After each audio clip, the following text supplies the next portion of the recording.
Esto es DW Noticias desde Berlín. Argentina comienza un periodo de 4 años con un presidente populista ultraliberal en la Casa Rosada y las promesas de un futuro próspero bajo una ideología que minimiza el rol del Estado.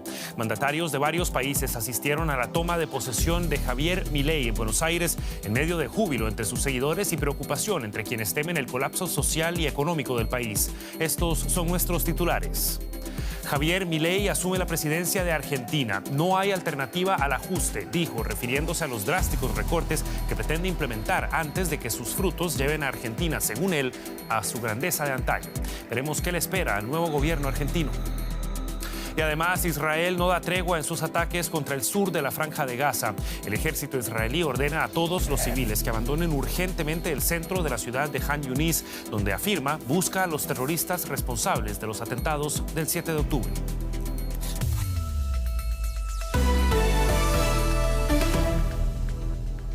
Los saluda Javier Arguedas. Gracias por acompañarnos. En Argentina, el economista de derecha Javier Milei asumió la presidencia en lo que promete será una nueva era para el país que verá drásticos recortes en el presupuesto nacional. Milei ha sido comparado con Donald Trump al prometer que devolverá a Argentina su grandeza. Pero la economía está sumida en la crisis más profunda de la última década y Milei advierte de la necesidad de tomar medidas de choque que en sus primeros años impactarán a la población. Los simpatizantes de Javier Milei llenaron la plaza frente al Congreso para avivar al nuevo presidente, mientras Argentina se prepara para un enorme cambio político. El traspaso de mando de Alberto Fernández al nuevo presidente marca una nueva era. Mientras se oían ovaciones dentro del Congreso, Milei no perdió tiempo y reiteró su promesa de campaña: ajustar el gasto público. La conclusión es que no hay alternativa al ajuste y no hay alternativa al shock. Líderes mundiales como el presidente ucraniano Zelensky y el exmandatario brasileño Jair Bolsonaro asistieron a la asunción. El mayor desafío de Milei es la débil economía argentina. Sus votantes confían en el nuevo presidente para reducir la inflación, que llegó al 140%. Y para los primeros años de mandato va a estar difícil, ya lo avisó de antemano, que la situación económica del país va a tardar en mejorar y va a tener que pasar por varias situaciones difíciles, pero era lo que esperábamos para poder afrontar un cambio, para que le vaya mejor al país a largo plazo. La emoción, ¿no? La pasión y la convicción, por sobre todas las cosas, la convicción de que va a ser un presidente honesto, que se va a ocupar de las necesidades de la gente y que va a tratar de barrerse con la corrupción. Creo que este es un momento crucial. ¿Por qué? Porque vamos a tener un presidente libertario. Va a ser una de las pocas veces que un presidente va a llegar a apenas 2 años de haber construido su espacio político, habiendo sacado a uno de los partidos que tanto daño nos hizo como el peronismo. Si bien Milei atrajo la atención con declaraciones polémicas y por agitar una motosierra en campaña, en las últimas semanas se moderó. Esto podría indicar que abandonará algunos de sus planes más extremos, mientras pugne por enderezar la economía de Argentina. Y Alejandro Rebocio se encuentra con nosotros desde la ciudad de Buenos Aires para brindarnos más detalles de este primer día de Javier Milei al mando del país. Alejandro, muy buenas tardes para vos. Si creemos las palabras de Javier Milei, hoy es un día cuando menos histórico para los argentinos. ¿Qué podés destacar de esas primeras horas del nuevo presidente en el poder? Creo que lo más destacable es el discurso inaugural de su presidencia, donde él recuerda que con las ideas liberales, Argentina tuvo un ascenso económico entre fines del siglo XIX y principios del XX, y según él, a mediados del siglo XX empezó una decadencia y él lo ligó a que Argentina abrazó entonces las ideas del colectivismo. Es verdad también que durante estos últimos 80 años Argentina intentó otras veces hacer un proyecto liberal en lo económico, pero no funcionó y ahora sí Milei intentará hacerlo. A diferencia de otros presidentes, Milei sí habló abiertamente de que promete iniciar su gobierno con ajuste y pidiéndole sacrificio a la población. En la campaña él decía que el ajuste lo iba a hacer la política, ahora dice que lo va a hacer el Estado y no el sector privado, o sea, va a recortar gasto público, no va a aumentar los impuestos. La pregunta es, ¿qué tipo de gasto público va a recortar? si va a recortar los subsidios a la energía, si va a paralizar la obra pública o congelar el presupuesto de las universidades públicas. Eso quedará para mañana cuando haya anuncios del ministro de Economía nuevo.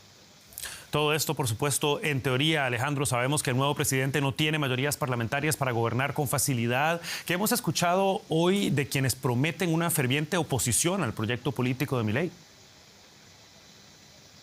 Así es, la primera fuerza política en la Cámara de Diputados y en el Senado es la del peronismo. Sin embargo, el peronismo carece de mayoría absoluta tanto en la Cámara de Diputados como en el Senado. O sea que el gobierno de Milei va a tener que negociar, que tiene muy pocos diputados y muy pocos senadores, va a tener que negociar cada ley con los bloques distintos de la oposición, donde está algunos que se han incorporado al gobierno de Milei, como algunos referentes de Propuesta Republicana PRO, el partido del expresidente Macri, o del peronismo antikirchnerista de la provincia de Córdoba, pero después habrá que negociar con otros referentes del centro de derecha, e incluso con gobernadores peronistas que tienen sus diputados y sus senadores para aprobar las leyes. Esos gobernadores, algunos se muestran proclives a negociar con el gobierno de Milei, pero en el peronismo también hay sectores más radicalizados, también hay diputados de izquierda que prometen oponerse al gobierno de Milei, consideran que trae solamente ajuste y prometen protestar en las calles. Milei a su vez dice que quien corte una calle va a quedarse sin plan social, sin subsidio social, así que veremos lo que sucede en los próximos días. Vientos de cambio en Argentina. Era el reporte de Alejandro Rebocio desde las afueras de la Casa Rosada en Buenos Aires. Muchísimas gracias, Alejandro. En El Salvador, miembros del movimiento de víctimas del régimen, MOVIR, pidieron este domingo nuevamente la liberación de sus familiares detenidos bajo el régimen de excepción. En el marco del aniversario 75 de la Declaración Universal de Derechos Humanos, unas 100 personas se manifestaron en las calles de San Salvador. El MOVIR surgió durante el régimen de excepción decretado por el gobierno para combatir a las pandillas y acompaña a familiares de los detenidos ante diversas instituciones donde han defendido su inocencia. Amnistía Internacional indicó que durante el régimen de excepción vigente desde marzo de 2022 se han documentado 327 casos de desapariciones forzadas, más de 100.000 personas privadas de libertad, hacinamiento carcelario y más de 190 muertes bajo custodia estatal. Se suman además 5.000 víctimas directas, la mayoría jóvenes que habrían sufrido una detención arbitraria por las fuerzas de seguridad. Nos enfocamos ahora en el conflicto en Medio Oriente. La campaña militar de Israel en el sur de la Franja de Gaza ha visto una nueva jornada de intensos bombardeos, mientras el ejército israelí intenta acabar con los terroristas de Hamas que, según dice, se esconden en la ciudad de Han Yunis. Muchas personas que ya de por sí habían sido desplazadas del norte de la franja se ven obligadas a desplazarse de nuevo, lo que sigue generando críticas internacionales. Un nuevo día de destrucción en Gaza. En Han Yunis, los gazatíes solo encuentran las ruinas que dejaron los bombardeos del ejército israelí y a vecinos sepultados entre los escombros. Eran personas comunes y corrientes. Estaban durmiendo. Es lo normal ahora en Gaza. Nos despertamos con el techo que se nos desploma sobre las cabezas. Para los que han sobrevivido, la situación en Gaza es desesperada. Hace cada vez más frío, hay miles de heridos y los suministros médicos se agotan. Hay muy pocos alimentos y agua potable y apenas llega ayuda. Gente desesperada intenta robar suministros. La miseria aumenta. Por eso se suceden los llamados a un alto el fuego, que hubiese sido aprobado en el Consejo de Seguridad de la ONU si Estados Unidos no hubiera interpuesto su veto. Un bloqueo criticado en Doha por líderes regionales. No depende solo de Israel. Se trata de quienes han dado luz verde a Israel para seguir matando palestinos. Al vetar Estados Unidos una resolución del Consejo de Seguridad de Naciones Unidas, hay que responsabilizarlos también a ellos como parte del ataque contra los palestinos de Gaza y Cisjordania. Otros líderes árabes afirman que las acciones del ejército israelí perjudican sus propios intereses y dañan las posibilidades de paz. Israel ha generado una cantidad de odio que definirá las generaciones venideras. Por consiguiente, Israel está dañando a su propia gente más que a cualquier otra población de la región. Libra una guerra que no puede ser ganada. El primer ministro de Israel, Benjamin Netanyahu, declaró que la guerra en Gaza no hará sino intensificarse en los próximos días y que no acabará hasta que Hamás sea eliminado. En Jerusalén se encuentra la enviada especial de DW Noticias, Jenny Pérez. Buenas noches. Ya son 10 días desde la reanudación de la guerra. En medio de las críticas, ¿qué balance está haciendo el ejército israelí? Israel no va a detener los combates en la franja de Gaza, no después de las informaciones de inteligencia que ha librado el Mossad, que asegura que los rehenes en poder de Hamás están en el centro y en el sur de la franja de Gaza en distintos puntos.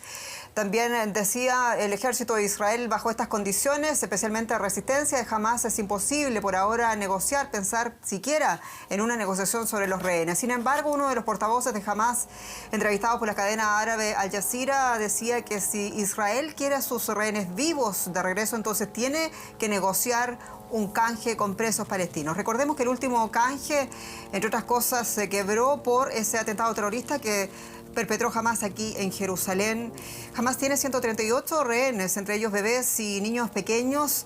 18 de ellos estiman que están muertos, pero el ejército israelí tiene el mandato de regresar los cadáveres. En medio de todo eso, veíamos la locución esta noche del primer ministro israelí Benjamin Netanyahu, que decía que Hamás se tenía que rendir de inmediato, y además decía que muchos de los comandantes y de los milicianos se habían rendido en el transcurso de este domingo.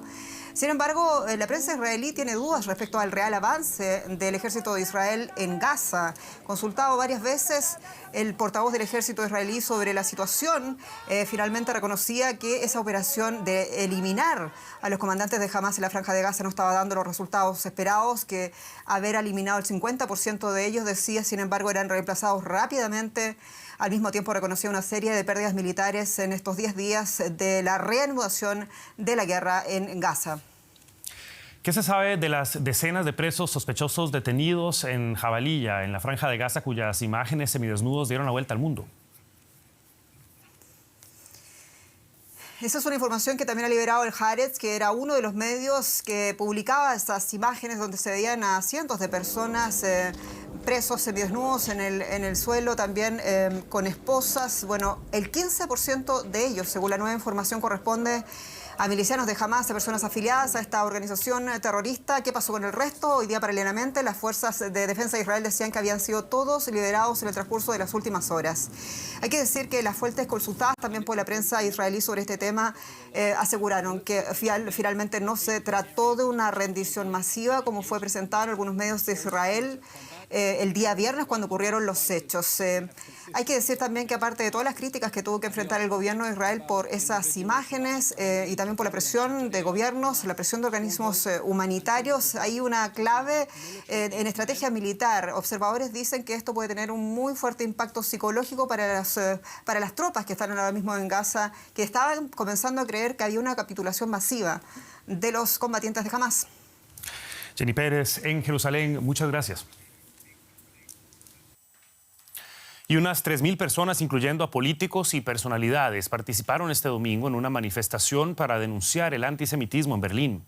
Bajo el lema "Nunca más es ahora", comenzó la marcha bajo la puerta de Brandeburgo con una oración conjunta de líderes religiosos de distintas confesiones: protestantes, católicos, musulmanes y judíos. Entre los oradores figuraba también el embajador israelí Ron Prosor. La manifestación tiene lugar en un momento en que los delitos antisemitas han aumentado en toda Alemania tras los ataques terroristas de Hamás y la ofensiva militar de Israel sobre Gaza. Tiempo de hacer un repaso de otras noticias que estamos siguiendo para ustedes a esta hora.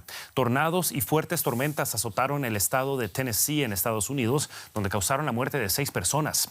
Decenas de personas fueron hospitalizadas. Los tornados derribaron algunas casas y destruyeron vehículos en la zona de Nashville. Equipos de emergencia trabajan para restablecer la red eléctrica de decenas de miles de residentes. Los hijos de la activista encarcelada en Irán, Narges Mohammadi, recibieron en Oslo el Premio Nobel de la Paz en nombre de su madre. Los gemelos de 17 años leyeron un discurso de la defensora de los derechos de la mujer que tildó de tiránico y misógino al régimen teocrático de Irán. Y el presidente egipcio Abdel Fattah al-Sisi fue uno de los primeros votantes en unas elecciones que lo dan como favorito. Los otros 3 candidatos son para los 67 millones de votantes prácticamente desconocidos. Egipto enfrenta una crisis económica y los efectos de la guerra en la vecina Franja de Gaza. Y con esto llegamos al final de esta edición de DW Noticias. Soy Javier Arguedas, junto al equipo aquí en Berlín. Hasta la próxima y que la pasen bien.